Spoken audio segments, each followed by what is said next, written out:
તો વડોદરાના હરણી તળાવની બોટ દુર્ઘટનાને પગલે આખા રાજ્યમાં ખળભળાટ મચ્યો છે, ત્યારે પોલીસે આ કેસમાં 6 આરોપીઓની ધરપકડ કરી છે।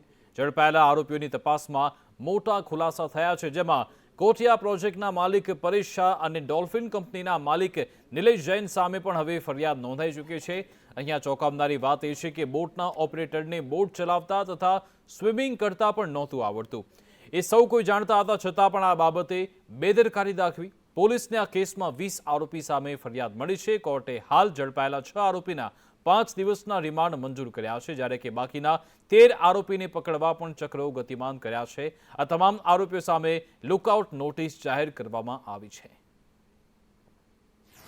તમામ હકીકતોને ધ્યાને રાખીને, દલીલોને ધ્યાને રાખી અને 6 આરોપીઓમાં જે એક આરોપી શાંતિલાલ કરીને પોતે મેનેજર, 2 વ્યક્તિઓ બોટ ચલાવનાર, બોટને ચલાવનારને મદદ કરનાર અને 3 ભાગીદારોને પોલીસે કબજે કરી પકડેલા છે। એ તમામના રિમાન્ડ 25 તારીખે બપોરે 3 વાગ્યા સુધીના નામદાર કોર્ટે 5 દિવસના રિમાન્ડ મંજૂર કર્યા છે। कोटिया प्रोजेक्ट नाम की जो कंपनी હતી, जो महानगरपालिका સાથે એના કરાર થયા जो है મોડનાથ મહાદેવ जो લેક છે એના ડેવલપ કરવા માટે जो है અને પછી જો અલગ અલગ એક્ટિવિટીઝ કરવા માટે પછી આ કંપની સાથે જો એક ડોલ્ફિન એન્ટરટેનમેન્ટ કંપની આવે છે, જેના માલિક નિલેશ જૈન કરીને છે जो है, તો એના સાથે કરીને જો એના મતલબ પેટા કોન્ટ્રાક્ટ તરીકે જો એના ઉપયોગ કરીને जो है આ બોટિંગના જો પ્રવૃત્તિ ત્યાં ચાલતી હતી એના આ બી ડોલ્ફિન કંપની બી સામેલ હતી। અને જેટલા બી આરોપીઓ પકડાયા, આ જો પહેલે 3 જો ત્યાંના મેનેજર અને બોટ ચલાવનાર અને એના સાથે જો એક હેલ્પર તરીકે જો હતા, આ બધાને પૂછપરછમાં એવી વિગતો આવી છે બહાર કે ડેલીના જો હિસાબ કિતાબ થતા હતા जो है, જેટલા બી પૈસાના ટિકટ સેલિંગ થાય યા આવક થાય યા જો ખર્ચ થાય, તમામના રિપોર્ટિંગ जो है પરેશ શાહ અને નિલેશ જૈન આ બંનેને આપવામાં આવતા હતા जो है। અને આ જ 2 લોકો હતા જો કે ત્યાં દેખરેખ અને જો દેખરેખ રાખતા હતા ને ત્યાંની સ્ટાફ સાથે સતત કોન્ટેક્ટમાં રહે અને ડેલી બ્રીફિંગ લેતા હતા।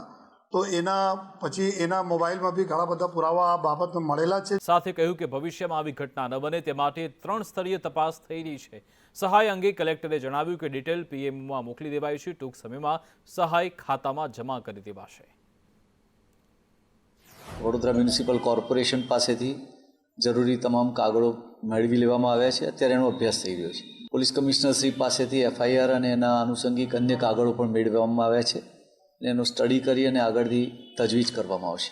2 દીકરીઓને ઈજા પામી અને હોસ્પિટલાઇઝ કરવામાં આવી અને જે બાળકોના દુઃખદ મૃત્યુ થયા, જે 2 શિક્ષિકા બહેનોના દુઃખદ મૃત્યુ થયા, એના માટે માન્ય પ્રધાનમંત્રીશ્રીએ અને માન્ય મુખ્યમંત્રીશ્રીએ જે એમના કોષમાંથી ખાસ રાહત ડિક્લેર કરી છે અને જે ઈજા પામેલ છે એવી 2 દીકરીઓ માટે પણ જે રાહત ડિક્લેર કરી છે, એ માટે માન્ય પ્રધાનમંત્રીશ્રીના કાર્યાલયમાં ગઈકાલે રાત્રે જ તમામ ડિટેલ પોર્ટલ ઉપર મોકલી દેવામાં આવી છે અને ટૂંક સમયમાં એ સીધી સંબંધિત લાભાર્થીઓના ખાતામાં જમા થશે।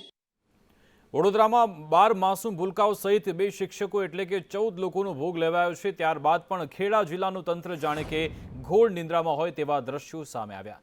ગળતેશ્વરના વરોડા ગામમાં લોકો જીવના જોખમે નદી પાર કરી સામે કાંઠે જવા મજબૂર છે। નોકરિયાતો, ધંધાર્થીઓ, વિદ્યાર્થીઓ સહિતના લોકો બોટમાં લાઈફ જેકેટ વિના જ જોખમી મુસાફરી કરે છે। વર્ષોથી ગામના લોકો આ જ પરિસ્થિતિમાં છે, છતાં તંત્ર આંખ આડા કાન કરે છે।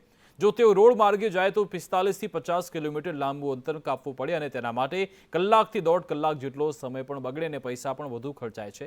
અહીંયા પુલ બનાવવું પણ શક્ય નથી તેવું એક્સપર્ટનું કહેવું છે। ત્યારે અદ્યતન બોટ સાથે તમામ સેફટીના સાધનો આપવામાં આવે તેવી માંગ થઈ રહી છે। જોખમી તો ખરી જ ને, આજે ચોમાસામાં તો જોખમી જ છે ને, તોય છતાંય ના છૂટકે જવું પડે। અહીં ડિલિવરીમાં થતી હોય, કોઈને અહીં નજીકમાં થઈ જતું હોય તો સારું રહે એમ। અને આ પુલ હોય ને તો કોઈ ટેન્શન ના રહે। ચલો નથી જવું, પણ પૈસાવાળો જઈ શકે, પણ ગરીબ બસ તો ના થઈ શકે। અહીંથી 10 કિલોમીટર 500 ગ્રામમાં પડતું હોય અને પેલું લીટર પડતું હોય।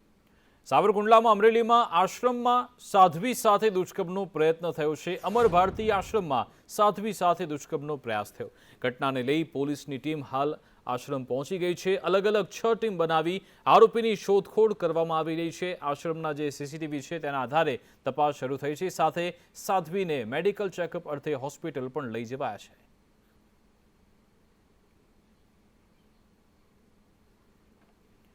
વાવના ધારાસભ્ય જ્ઞાનીબેન ઠાકોરે મોટું નિવેદન આપ્યું છે। તેમણે કહ્યું કે હું ક્યારે પણ ભાજપમાં નહીં જાઉં। ભૂતકાળમાં ભાજપ ઘણા પ્રયત્નો કરી ચૂકી છે। ભાજપ અત્યારે કોંગ્રેસનો ભરતી મેળો કરી રહી છે અને કોંગ્રેસની ક્રેડિટ પર જ ભાજપ હંમેશા ચૂંટણી જીતે છે। મારે કોઈ નોકરી કે ફાઇલ ચાલતી નથી। જે ધારાસભ્ય ભાજપમાં ગયા એ પ્રજાના કામ કરે છે તેવી અપેક્ષા પણ તેમણે રાખી।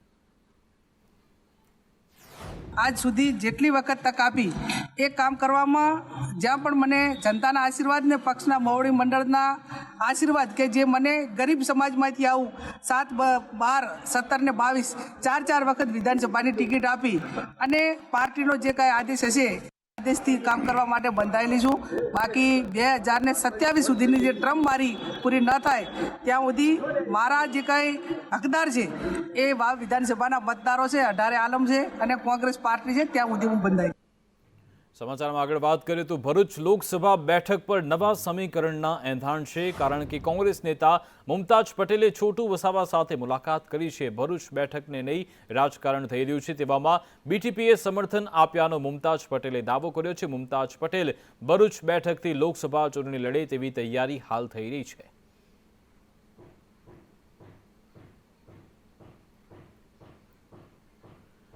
આ તરફ સ્વર્ગીય અહેમદ પટેલના પુત્ર ફૈઝલ પટેલ ફરી એકવાર ચર્ચામાં છે। વાલિયા ચોકડી પાસે હું તો લડીશ નામના બેનર તેમણે લગાવ્યા છે। ફૈઝલ પટેલની તસવીર સાથે બેનર લગાવવામાં આવ્યા છે। બેનર પર એક પણ કોંગ્રેસના નેતાની તસવીર નથી, ફક્ત તેમના પિતાની તસવીર છે અને મુમતાજ પટેલના સ્થાને હવે ફૈઝલ પટેલનું નામ અહીંયા લખેલું જોવા મળી રહ્યું છે અને લખવામાં આવ્યું છે કે હું તો લડીશ।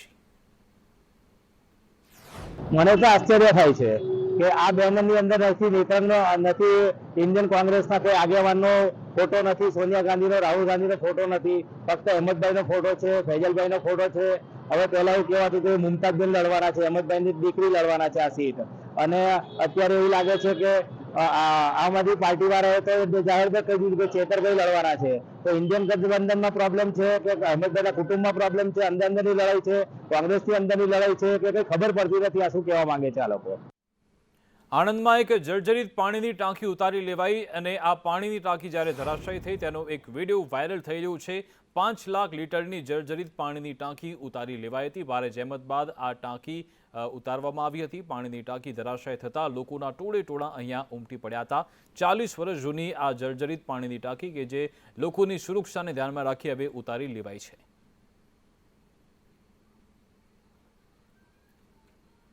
સુરેન્દ્રનગરમાં પશ્ચિમ ગુજરાત વીજ કંપની લિમિટેડના અધિકારી લાંચ લેતા ઝડપાઈ ગયા છે। પીજીવીસીએલના નાયબ ઇજનેર રત્ના ચૌધરી લાંચ લેતા ઝડપાયા છે। એસીબીએ રત્ના ચૌધરી અને વચેટિયાની પણ ધરપકડ કરી છે। વીજ ચોરીનો દંડ ન વસૂલવા 1.5 લાખની લાંચની માંગણી કરી હતી, જો કે લાંચ લેતા ઝડપાઈ ગયા અધિકારી।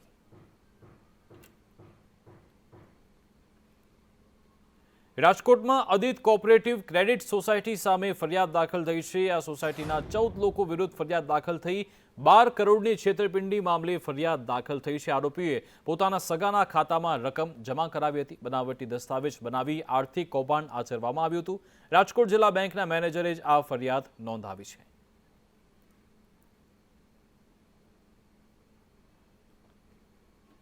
દ્વારકામાં ગેરકાયદે ઇન્જેક્શનની ફેક્ટરી ઝડપાઈ છે। દુધાળા પશુઓને ગેરકાયદે અપાતા ઇન્જેક્શન જપ્ત કરાયા છે। પશુઓ વધુ દૂધ આપે તે માટે ઇન્જેક્શન આપવામાં આવતા હતા। ચોકડા ગામે એસઓજીએ દરોડા પાડી આ જથ્થો જપ્ત કર્યો હતો। સમગ્ર મામલે તપાસ થઈ રહી છે।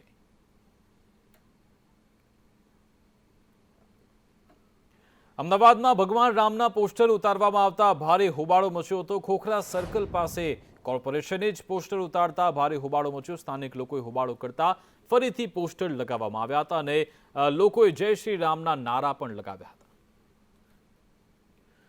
તો 22મી જાન્યુઆરી પ્રાણ પ્રતિષ્ઠાનો દિવસ સમગ્ર દેશમાં એક લહેર છે, રામ લહેર। જો કે ઘણી બધી જગ્યાએ જે પોસ્ટર લગાવવામાં આવી રહ્યા છે ત્યાં કોર્પોરેશન આ પોસ્ટર હટાવતી પણ હોય છે। ખોખરામાં આવા કેટલાક પોસ્ટર હટાવ્યા, જો કે સ્થાનિકોએ અહીંયા ફરિયાદ કરી હતી, હોબાળો કર્યો હતો, ત્યારબાદ ફરી એકવાર આ પોસ્ટર અહીંયા લગાવવામાં આવ્યા છે અને સ્થાનિકોએ ત્યારબાદ જય શ્રી રામના નારા લગાવ્યા। રામ મંદિરની પ્રાણ પ્રતિષ્ઠાને લઈ આખા દેશમાં ભારે ઉત્સાહ જોવા મળી રહ્યો છે, ત્યારે કાલાવાડમાં આવેલું શ્રી સરસ્વતી શિશુ મંદિર શૈક્ષણિક સંકુલ પણ રામ નામમાં રંગાઈ ગયું હોય તેવું લાગી રહ્યું છે। શાળાના વિદ્યાર્થીઓએ રામ નામની સાથે સમૂહ વ્યાયામ કાર્યક્રમ યોજ્યો હતો અને પોતાની અદ્ભુત કલાનું પ્રદર્શન કર્યું। આ સાથે જય શ્રી રામના નાદ સાથે સમગ્ર વાતાવરણ રામમય બની ગયું હતું।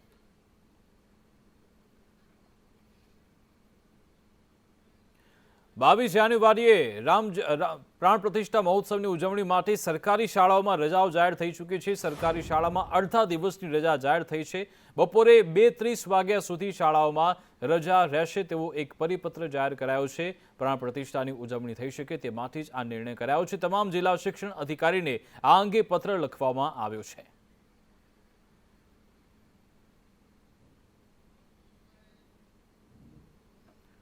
રામ મંદિર પ્રાણ પ્રતિષ્ઠા પહેલા વેજલપુર રામમય બની ચૂક્યું છે। જય શ્રી રામના નારા સાથે ભગવાન રામની રથયાત્રા અહીંયા નીકળી હતી। વેજલપુરના ધારાસભ્ય અમિત ઠાકરે રથયાત્રાનું આયોજન કર્યું છે। રથયાત્રા રામજી મંદિરથી શરૂ થઈ મલાવ તળાવ પાસે સમાપન થઈ હતી।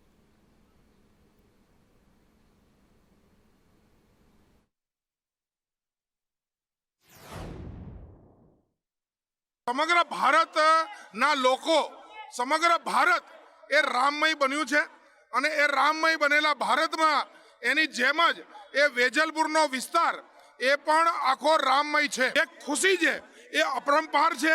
આવો જીવનની અંદર આવું ક્ષણ મળવાનું નથી। માનનીય નરેન્દ્રભાઈ મોદી જ્યારે આ પ્રાણ પ્રતિષ્ઠામાં એ અયોધ્યાની અંદર એક અમૂલ્ય ઘડી એ આખો દેશ આંખ ભરીને જોઈ લેવા માંગે છે।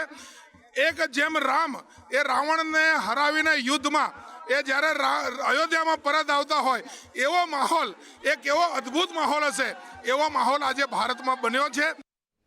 અયોધ્યા રામ મંદિર માટે ગુજરાતે વધુ એક યોગદાન આપ્યું છે। ધ્વજદંડ, નગારો, 108 ફૂટ અગરબત્તી બાદ હવે પ્રસાદ મશીન પણ અર્પણ થઈ રહ્યું છે। અમદાવાદના પરિવારે 20 પ્રસાદ વેન્ડિંગ મશીન ભેટમાં આપ્યા છે।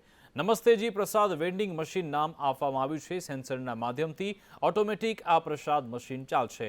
દર 5 સેકન્ડે એક પ્રસાદનું પાઉચ નીકળશે। 6 ફૂટ ઊંચાઈ અને 3 ફૂટ બાય 2.5 ફૂટનું મશીન આ તૈયાર થયું છે, જે અયોધ્યા મોકલવામાં આવશે। તો પ્રભુ શ્રી રામની પ્રાણ પ્રતિષ્ઠાને લઈ આખા દેશમાં રામમય માહોલ છે। તેવામાં અમરેલીમાં એક રામ ભક્તે પોતાની આગવી શૈલીમાં રામ ભક્તિ દર્શાવી। અમરેલીમાં હરિભાઈ બામરોડિયાએ જય શ્રી રામની છાપવાળા પેંડા બનાવ્યા। શુદ્ધ ભક્તિભાવ સાથે બનાવેલ આ પેંડાને હરિભાઈએ રામ પ્રસાદ નામ આપ્યું છે। આ સાથે તેમણે અમરેલી જિલ્લાના 101 ગામમાં આવેલા રામજી મંદિરોમાં આ રામ પ્રસાદને પહોંચાડવાનું ભગીરથ કાર્ય કર્યું છે।